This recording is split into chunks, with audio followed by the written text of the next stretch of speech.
decided that we design the solution that suits us. And that solution is that everything we do, since they make our country and our land very uncomfortable for us, we will bring our freedom from diaspora.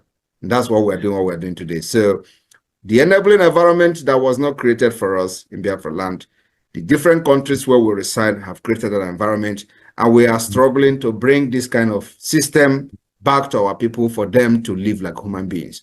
So we will always outsmart the terrorist state of Nigeria. Only one, under his leadership, His Excellency Simon Ekpa. Anybody that is confusing anyone or telling you there is another, no, there is nothing. There's just one, recognized by His Excellency Simon Ekpa. And we can pray. Once he has that communication, Biafrans, we understand that Obato Obie does not take no crap from nobody. No matter who you are, you must respect that authority. That authority is the only thing that can protect all of us. But we thank God, somebody said this is a transition period. If these things does not happen, Biafrans will not know who is following our prime minister, who wants him to fail, who wants him to be out. So this moment is ordained to happen so that Biafrans will know who is who in this restoration process. Welcome, fellow Biafrans, lovers of freedom across the world. I welcome you to this amazing program. Thank you so much for joining us once again on this platform. I appreciate you wherever you are connecting from. Please like and share this program. And remember, this platform where you are watching this program is Biafra Exodus Hard Talk TV, a platform that stands with the United States of Biafra, under the command of our Prime Minister, Mazi Simon Ekpa, and on the Supreme Command of Mazi Nnamdi Kanu. Today, under the control of Deputy Prime Minister, COS, Dr. Ngozi Orabueze. We bring information from the right source, the United States of Biafra, the government of our Prime Minister, Mazi Simon Ekpa. Wherever you are watching this program from, I urge you in the name of Chukwu Okike Abiama to like and share. Information is power. Remember, our Prime Minister encouraged us to engage in radical evangelism. Our Supreme Mazi Nnamdi Kanu told us to carry everybody along. In doing that, you must help us to share this video. Like and share to family and friends and to every platform where you belong. This information is important. Allegedly holding children as young as 5 in hot, cramped conditions, not to mention allegations of beating, the sexual abuse of women and girls, where innocent civilians were meant to be in your care treated this way. I mean, that's the big question Amnesty International raises. And they're prepared, sorry to interrupt, they're prepared to take you to the International Court of Justice to defend their views. Would you testify there? We're ready to go. We're not scared of anybody. And I can tell you, they have their own intent on why they are doing that. I think they just want to demoralize my troops. They want us to look bad, because I just can't understand why anybody will wake up and say that we're killing people when we're actually not doing the same. And guess what? Where the Giwa barracks you were talking about, we have all the humanitarian agencies working there. You have the UN working, local and international organizations are working. Are we saying they are complicit? There is nothing we're doing in the back. So if they don't say it, which means Amnesty International is equal, and Amnesty is equally there, so which means they're equally accusing all these other organizations of being complicit. So just to be clear, you would be prepared to go to the ICJ in The Hague and answer these accusations? We're not scared of anything because we don't have anything of such. I want to address allegations also of corruption in the defense sector, because Transparency International says corruption has resulted in the wasting of billions of dollars worth of public funds through corrupt defense procurement. You said yourself, procurement's an issue for the Nigerian military. Is the Nigerian armed forces corrupt? We're not. You had a meeting with Nnamdi Kanu, and that sparked, in fact, I New York. Yeah, I think you got arrested after that meeting. People would say, you people are not fighting the same cause. You are fighting to be the president of the country. He is fighting to divide the country. People would say, why would you be seen in such a meeting? Would you like to clear that Is air? it anybody that lacks any sense of consciousness would ignore social movements. That is the problem with Nigerian leadership. You cannot have a country in which there are 251 tribes or language, and one big section says, we are not satisfied with here. And you don't talk to them, you don't understand them. Then you are not a leader of that country. The reason I met him was to understand first what his struggle was about, which I knew already. And secondly, to also advise him on the way that I think we could all work together. And thirdly, to send a message to the Nigerian people that we can walk through our differences, even at these levels. And I was surprised that contrary to what some people are saying, he did not want Nigeria to break up. He wanted a Nigeria where the Igbo man can survive.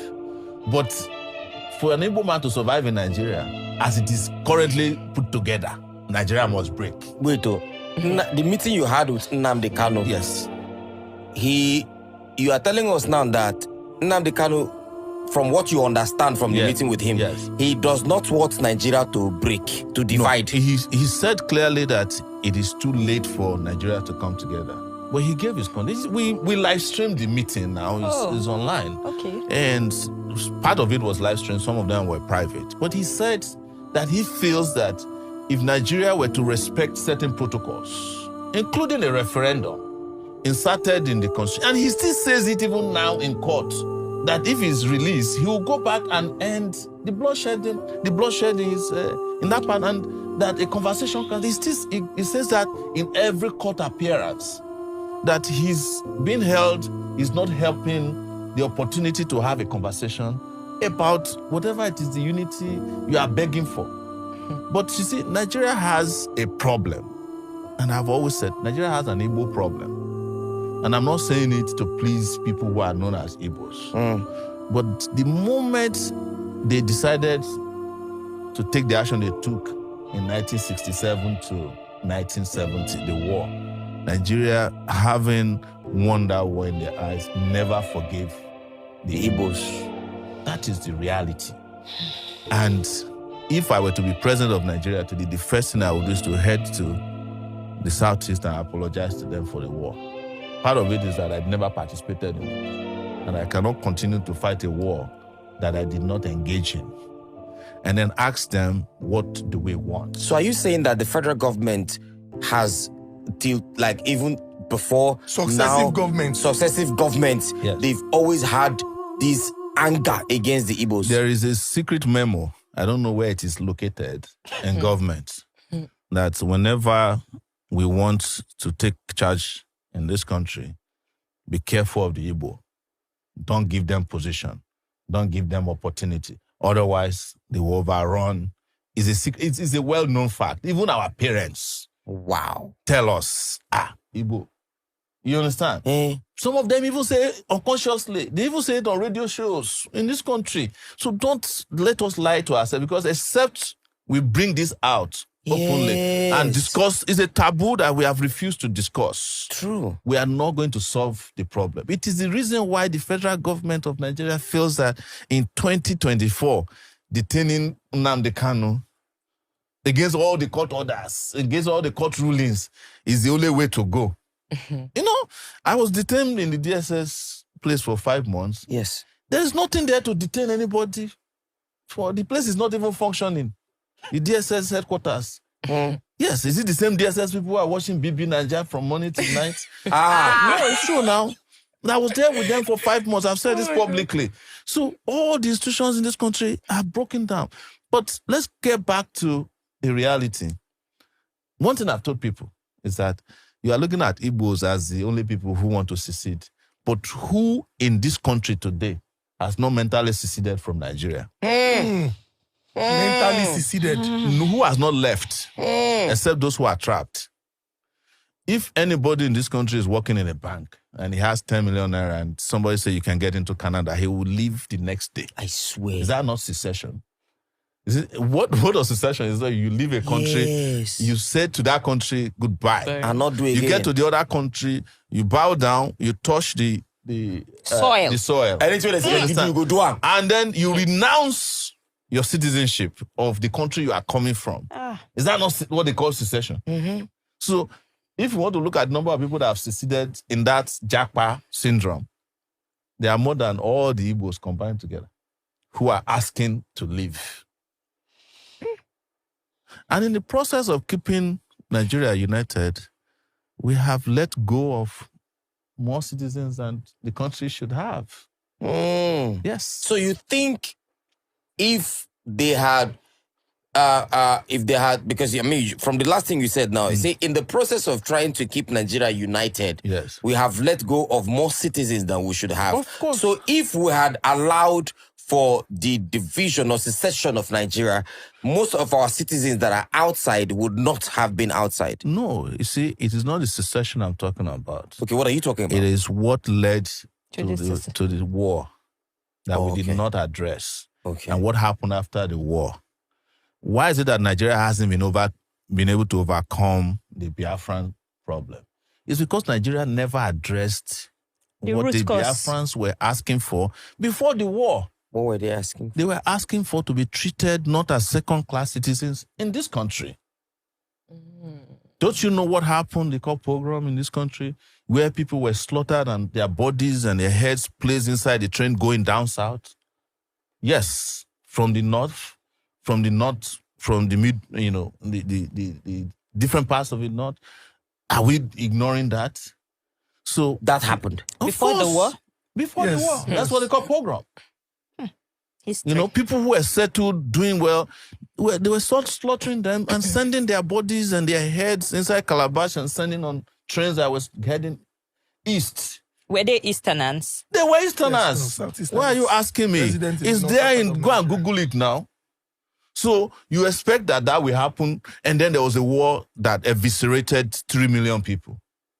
Wow. And when the war was over, you just say, oh, nobody was vanquished, nobody was victorious. And then 3 hours. But you still kept a memo and said, don't trust them. Collect people money, yes, give them £20. And then you took their properties. Ojukwu did not get back JAMB until 1992. Now his father's house, that is known as JAMB headquarters here in Ikoyi. It was after he came back from Ivory Coast. It was Babangida, I think, that gave him back their property. So any country that is perpetually carrying out systemic injustice against will lose more citizens than they should have. Allegedly holding children as young as 5 in hot, cramped conditions, not to mention allegations of beating, the sexual abuse of women and girls, where innocent civilians were meant to be in your care treated this way. I mean, that's the big question Amnesty International raises. And they're prepared, sorry to interrupt, they're prepared to take you to the International Court of Justice to defend their views. Would you testify there? We're ready to go. We're not scared of anybody. And I can tell you, they have their own intent on why they are doing that. I think they just want to demoralize my troops. They want us to look bad, because I just can't understand why anybody will wake up and say that we're killing people when we're actually not doing the same. And guess what? Where the Giwa barracks you were talking about, we have all the humanitarian agencies working there. You have the UN working, local and international organizations are working. Are we saying they're complicit? There is nothing we're doing in the back. So if they don't say it, which means Amnesty International is equal, and Amnesty is equally there, so which means they're equally accusing all these other organizations of being complicit. So just to be clear, you would be prepared to go to the ICJ in The Hague and answer these accusations? We're not scared of anything because we don't have anything of such. I want to address allegations also of corruption in the defence sector, because Transparency International says corruption has resulted in the wasting of billions of dollars worth of public funds through corrupt defence procurement. You said yourself, procurement's an issue for the Nigerian military. Is the Nigerian armed forces corrupt? We are not.